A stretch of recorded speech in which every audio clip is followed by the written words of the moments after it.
Yo, it's Chris and this is my review of the Zaopin Z2 4K. The mouse retails for about $60 over MechKeys.com, which is honestly a very reasonable price for what you're getting. And if you don't feel like paying full price for it, then you're in luck because MechKeys will be having a sale starting today actually, that being August 19th. My hands measure 18.5 by 10 centimeters and this mouse fits all of my grip styles pretty well. I do have to mention that this mouse has been provided to me by MechKeys themselves, but everything I'm about to say are my own words. Before getting into the review, I do want to pause for 1 second and mention that over 97% of you are not actually subscribed. So if you can, please hit that subscribe button and the bell right next to it. It really does help the channel a lot. Now, without further stalling, let's get back to the video. In the box, they obviously include the mouse itself, a standard USB-A to USB-C cable, your 4K Hz receiver, some replacement skates, and also some BTL style grips. Personally, I changed the skates as soon as I could to the Zaopin Z dots, and the included grips weren't needed at all because the coating is actually pretty good. Also, the included grips are not exactly amazing, but it's nice that they were included. The coating is actually very similar to my black GPX coating, so there is not much to complain about here. It does feel pretty grippy and didn't get slippery at all when my hands got a bit more sweaty.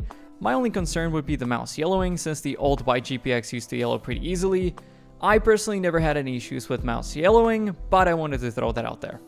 Let's move on to the two main clicks. Right out of the box, the Z2 is using the TTC Gold switches, and their implementation is pretty nice. They are not the lightest, but they make up for it with being super crisp and spammable.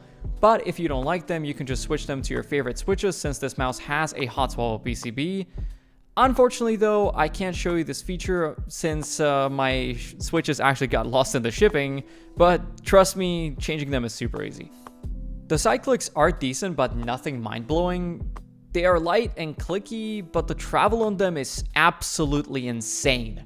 Pre-travel is not bad, but there's a lot of post-travel and the overall click travel is massive. If you mainly fingertip grip and use side buttons often, I personally can't recommend it. For claw or palm grip, the side clicks won't be an issue at all.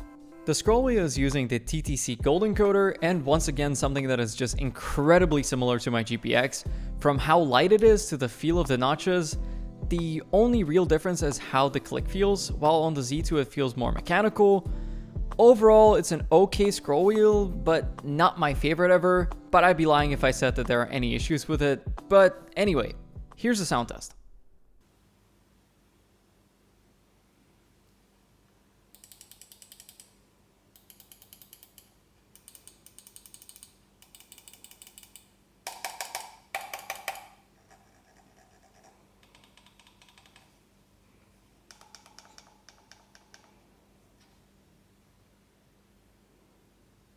And once again, I'm going to mention the GPX because we're moving on to the shape. The best way I can describe it is that the Z2 is pretty much the GPX, but with more personality, or just a more comfortable GPX. I'm personally not a fan of the GPX shape whatsoever, but the Z2 makes the potato shape work. The thumb space under the side buttons is very comfortable, and the ring and pinky finger spots are also fairly decent. I can use it without any issue, but I can't shake the feel of the GPX.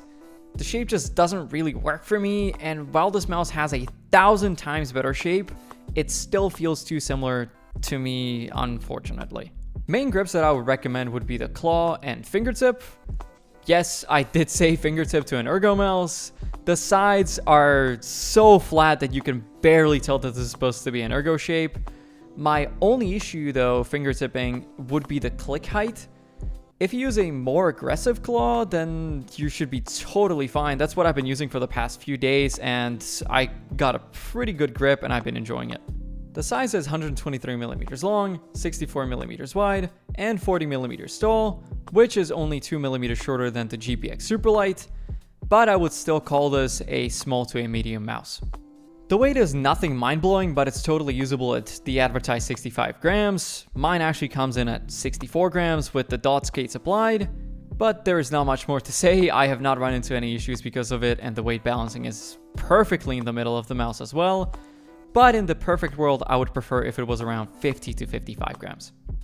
But speaking of the weight, I totally feel like there is some modding potential. I don't advise you to just start drilling holes into your mice and hoping to save a couple of grams. but if you do want to do that, then, feel free. With great weight comes, well, hopefully good build quality, which is extremely solid. I tried to squeeze the shit out of this mouse and there was not a single squeak, creak, or anything of the sort. Not even any flex, to be honest. And not to quote OptoIntech himself, but this mouse is absolutely rock solid.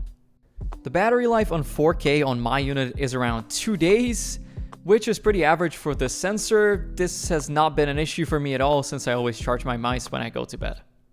It is using the, drumroll, Pixart 3395 sensor.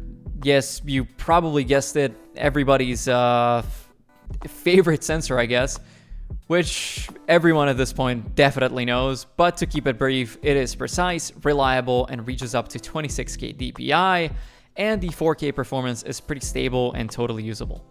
The software is basically the exact same as the Helios 2 Pro S, just a bit reskinned.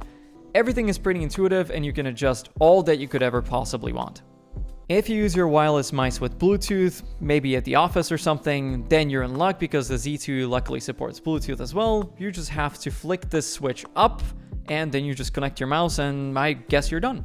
Honestly, I can't really find anything super negative to say about this mouse. It's literally just an Ergo GPX SUPERLIGHT. It is super safe, well built, and will work amazingly. If you do enjoy the GPX shape, this mouse might seriously be for you. So, the main question is, should you get one? I would say yes, since it is a very safe shape with nothing really negative to say about it. You should get it, especially if you're looking for an upgrade from a GPX 1.0 and or if you enjoyed the GPX shape before. If you have already used this Zaopin Z2, please let me know what you thought about it down in the comments, and also do let me know what other products you would like to see me cover in the future. I want to mention that I do have a Twitter account and my ad is on the screen right now, so definitely give me a follow if you're interested in peripheral news and or if you just want to see more of my content that is exclusive on there. That and all my other socials are linked down in the description below.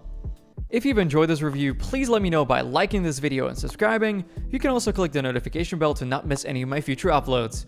So anyways, that's it. See ya.